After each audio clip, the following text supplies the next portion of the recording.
Oh, hey there. Let's talk about change.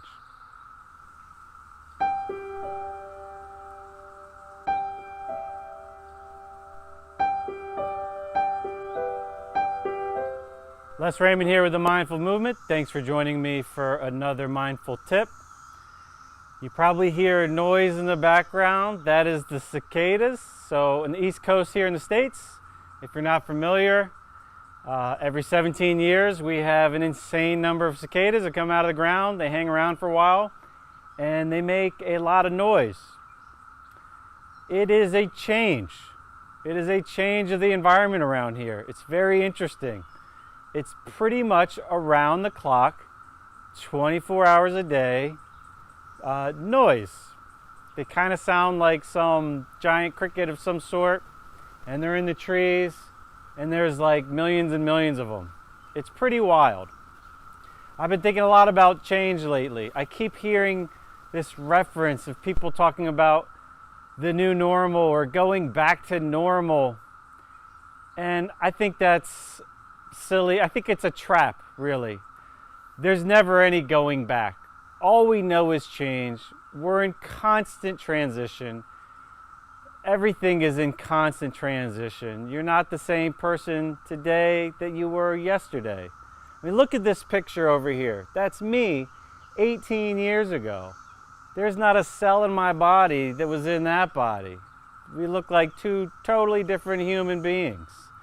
That change was created just from altering the way I spend my time, lifestyle habits. And 18 years from now, I think I'll probably look a lot different. This is a great opportunity for us that want to create change in a more desirable direction for our life, and we can give you some ideas of how to do that. But I think what I really wanted to talk about today is getting over this idea of going back to something. There's never a chance to go back to something. It's not a real thing.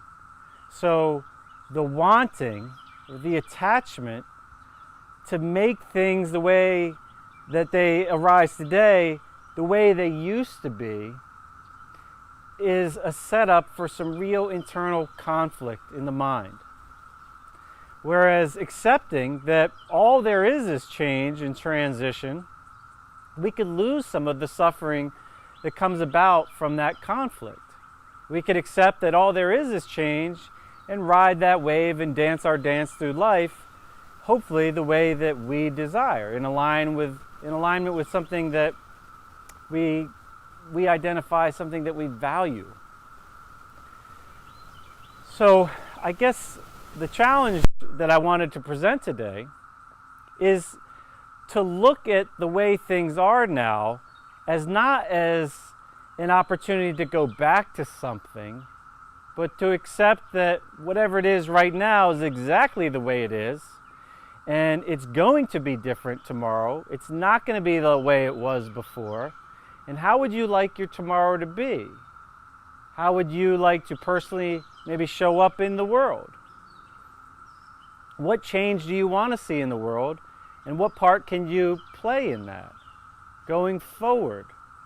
We can affect our decisions going forward, but we can't make them the way things used to be. Nobody ever goes backwards like that. If you are looking for ways to facilitate change that you desire, the Mindful Movement does offer some opportunities, so I'll just take a brief moment to mention them. One would just be taking advantage of whatever content that we have on the channel that you find that is useful for you. Another is Sara's personalized hypnotherapy. That's great. This is a very powerful tool.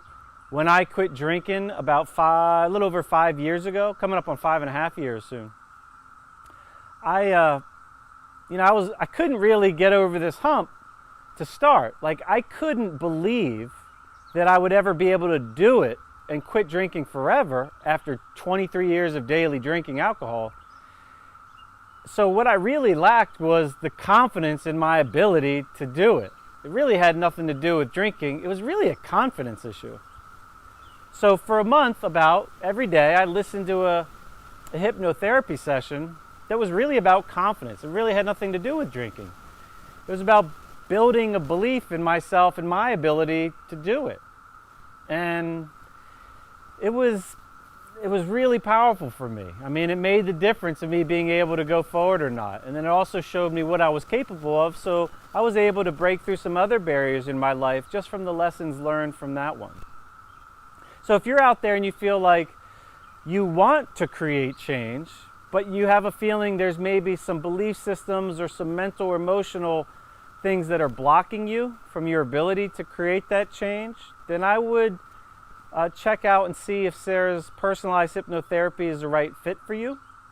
If you are looking for more kind of lifestyle changes to try to become more healthy, like whether it's eating more healthy or having a movement practice that nourishes your body in a better way, things like that, then you could reach out to me and see if we're a good fit for one-on-one work. So there are some options through the mindful movement to do that. If you have any questions about those, just shoot an email our way. We'll do our best to get back to you.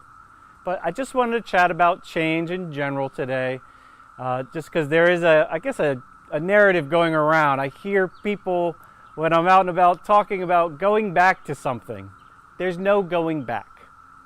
So let's learn how to be okay with the not going back and start thinking about how we want to live today and how we want to go forward, and lose the attachments along the way so that maybe we could reduce our own suffering and maybe even inspire others to live a life with less suffering. And hopefully that will make the world a better place. I hope you enjoyed this tip. I hope you all have a great day.